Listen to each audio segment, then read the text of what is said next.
Namaste. Thank you so much for the opportunity to connect with you today.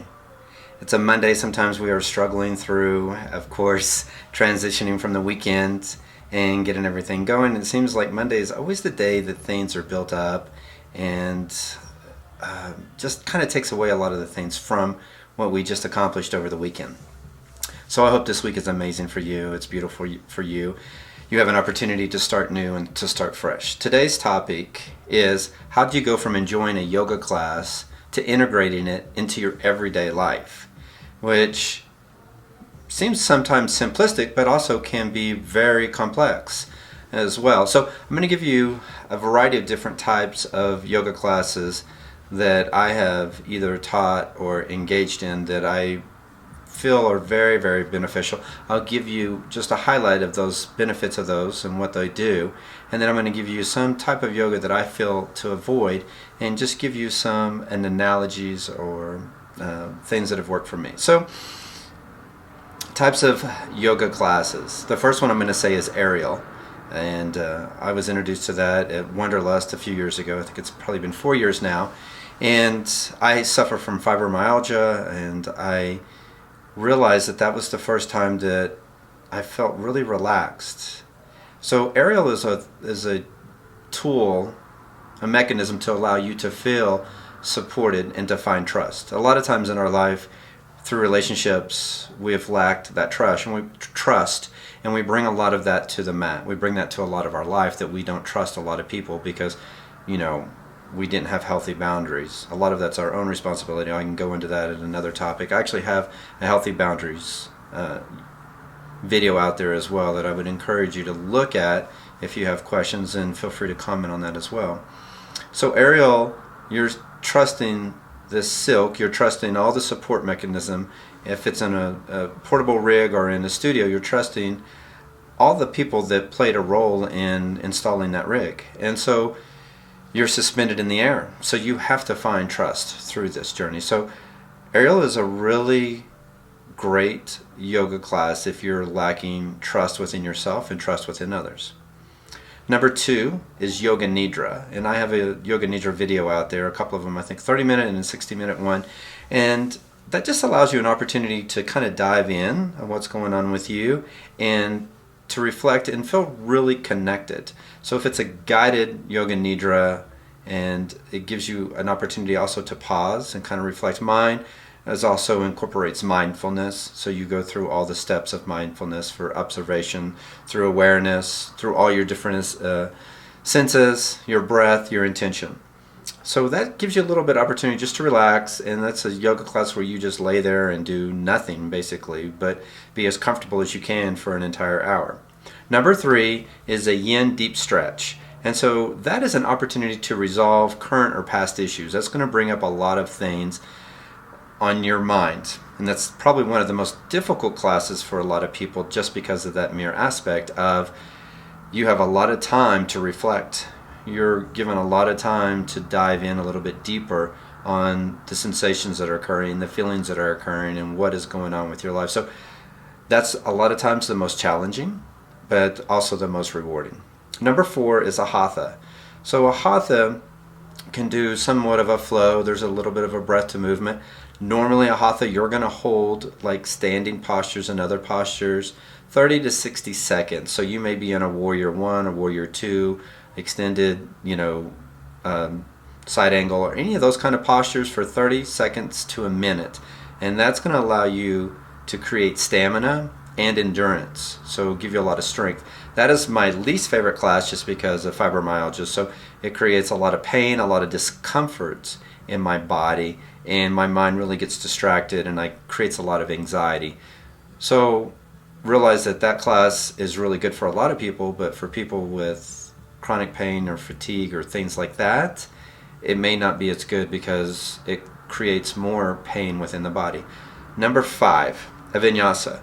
So that is a breath to movement in sync. So you're going to inhale into like a Warrior 1. You're going to inhale up into like a crescent lunge, and then you're going to exhale and transition into a downward movement, or you can transition into another posture. So Vinyasa is a really great class to allow breath and movement to sync. Then number 6 is a power or heated Vinyasa class. So it just takes that Vinyasa class up to the next level. And to me, that is one of my favorite classes because it allows the removal of all external distractions. If you have a very intense class, you can't really think about a lot of things that are going on outside of your life. You're not worrying, you're not stressing. You're just thinking, man, what's this next breath and what's this next movement? I'm inhaling into this, exhale into this, inhale into this, and exhale into that. So you're going through this entire sequence really methodical, but it allows you just to really dive deep into yourself. And number 7 is a class that I've taken before, and I really like it. I know the founder of this organization has had some negative publicity, and I really haven't got into all of that. I don't know about it. It's not even a concern of mine, but Bikram. And I really liked it because it's heated classes, and it really allowed the removal of all exterior distractions, and it's a very familiar sequence. So you're doing the same sequence over and over. It's heated, and I loved it because there was people from all races and all genders. I mean, we had Muslims completely clothed with the abaya and everything, and then a couple of people over would be a girl in like a string bikini. So it really gives you an opportunity to dive into something that's familiar, but something that's very, very heated and hot as well. So what you're looking for in a yoga instructor is somebody that's given you the opportunity to kind of dive and sink in mentally, physically, and spiritually of who you are and what's going on in your life, right? So that's how you're going to take yoga into your everyday life. So if I'm going into a yoga nidra and I'm looking for an opportunity to just relax, to completely, totally meditate, to be guided through this whole entire hour and to calm me, once I leave that class, I should be very calm. I should be very relaxed, right? If I have a lot of anxiety or I'm a type A personality with ADD and I've got all these things going on, a Vinyasa, power heated Vinyasa is going to be more applicable to what you need. If you've got all this stress and all these things and you just can't get it all out of your mind, going through this power Vinyasa class is going to allow you to just let go of everything, and all you're focusing is on that breath and that inhale and that exhale, and you walk away rejuvenated. You walk away like excited. You feel like you have done something and you have accomplished something. So with all these different types of classes, it's really important that you find a yoga instructor that serves and syncs you, serves and gives you the opportunity to connect and dive on all levels, mentally, physically, and spiritually, of who you are.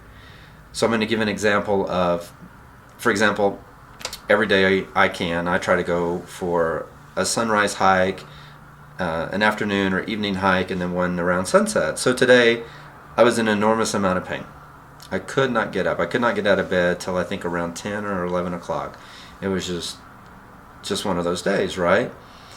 But I don't kind of dwell on that. I get up and I spend my time being mindful. I spend my time being meditative. I do my own type of meditative sequence in bed on those days before I even get up. So 30 minutes to an hour, I'm going to just relax and meditate. I'm going to set my intention for that day, for today, which was truly just contentment. I know that was my last YouTube video that I did with you guys too, but I really just needed to be content with who I am, and that it's okay that some days I'm not going to accomplish everything I need to before noon. It's just going to be me getting out of bed and relaxing and doing nothing, and I'm okay with that. So through this journey and this path and this process, what I found is that when I go and spend time in nature and I go travel, I bring some of that back with me. So this morning's meditation, I was able to reflect on yesterday and the day before. Our sunset walks were unbelievable. 2 days ago, I saw this most beautiful large fox I'd ever seen in my life, and just the array of colors and everything. And it was just a beautiful sun that's setting behind the Rocky Mountains.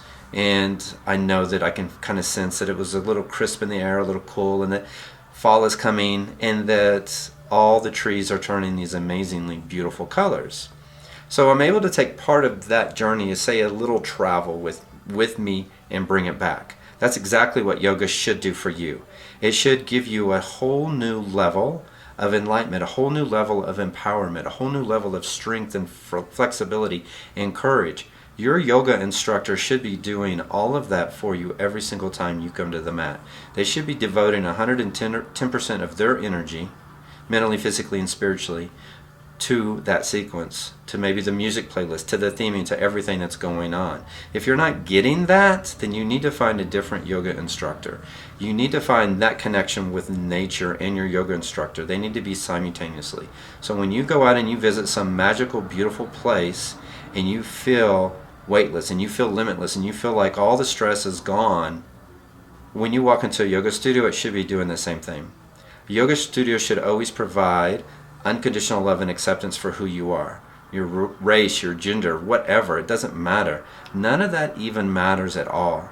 It matters that you show up and that you feel loved like you've never felt before, each and every time. That you feel accepted. That it doesn't matter what you've done in your past, today, yesterday, none of that even matters. So those are what allows you to sink a little bit better, a little bit deeper. So what you're going to have to do is find that yoga instructor, that yoga studio, that environment, that sense of community that allows you to connect. But it's also very important that you find the style of yoga that serves you with what you're going through. I know in my last video I talked about how I gave you guys what I was giving myself. So through my self-care journey, through my healing process, I just gave you the sequences that I would teach myself at home. And that just makes it so easy. It makes it so raw, genuine, and authentic. I'm not giving you anything that I wouldn't give myself. And so that's extremely important that you find that attribute, that aspect as well. So I'm going to tell you 3 things that I have avoided, and I'm going to suggest you avoid it, but once again, it's your journey, your path. So the types of yoga to avoid is any style where alcohol is involved. I'm going to say this because of most of my personal experience and personal experience from a lot of my relatives, that when alcohol was involved and you become drunk and inebriated with alcohol, that you usually make a bad decision. So most of the bad decisions we've made in our life was related to alcohol. The other thing is it dehydrates your body. So it basically takes away all the benefit of what you just did in yoga and takes it away. So it's going to affect your liver more intensely if you just did a heated or a vinyasa class or like a power vinyasa. It's going to dehydrate your muscles. So there's no positive attribute from consuming alcohol with yoga. That's just my personal opinion. The other one is animals, and that's just my personal preference. I don't want to do goat yoga or cat yoga or dog yoga with them around me. That's too much of a distraction. You know, I don't want a diaper on a goat or not a diaper and the feces is falling on my yoga mat, or that smell or that odor. I realize that's a really great fad for a lot of people, but to me and my journey, my path, that is one that I'll absolutely evolve. And then number 3 is one that I really resonated with me through last year. MC Yoga did a class at Shakti Fest, I want to say in May of last year, out in Joshua Tree. And he said that celebrity yogis are a disease. And so I want you to realize there are some amazing, great celebrity yogis out there. Like we have Dylan Warner. I know DJ Taz is not like a yogi, but he truly is a yogi because he does the music. Another one local here to Denver is Gina Caputo. So there's a lot of people that still, their heart and their intention is truly within it. But don't get caught up too much on celebrities because you may not know their true intention and what lies in their heart. So find somebody that's personable, somebody that you can relate to, somebody that's been through experiences that are similar to yours, the trauma that you faced, and why you really came to the mat today.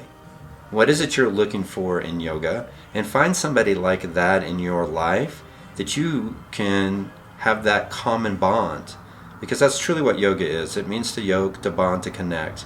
Mentally and physically with yourself, but also with this amazing community that you have and with nature. So I hope that was able to give you just a little bit further insight on how your yoga class that you can take for that 1 hour can affect you for the next 23 hours out of the day. If you have any questions, any feedback, you need more information, please feel free to comment or reach out to me directly. I love doing these videos for the community. I love you guys are asking questions and wanting to know more. Realize that yoga truly is a transformational art, and it does take time. If you needed a vacation on a holiday and the first day you get out into nature and you're spending time in nature, it's not always the first day that really allows you to connect and dive down deeper. You feel a release of tension, you feel a lot better, but by the second or third day in nature, you start really understanding that this is what you need. This is what you love. This is what's going to nurture you. Nature truly does nurture each and every one of us. So I love you guys. Namaste. Thank you so much for the opportunity to connect with you on all levels, and I appreciate you. I hope you have an amazing week.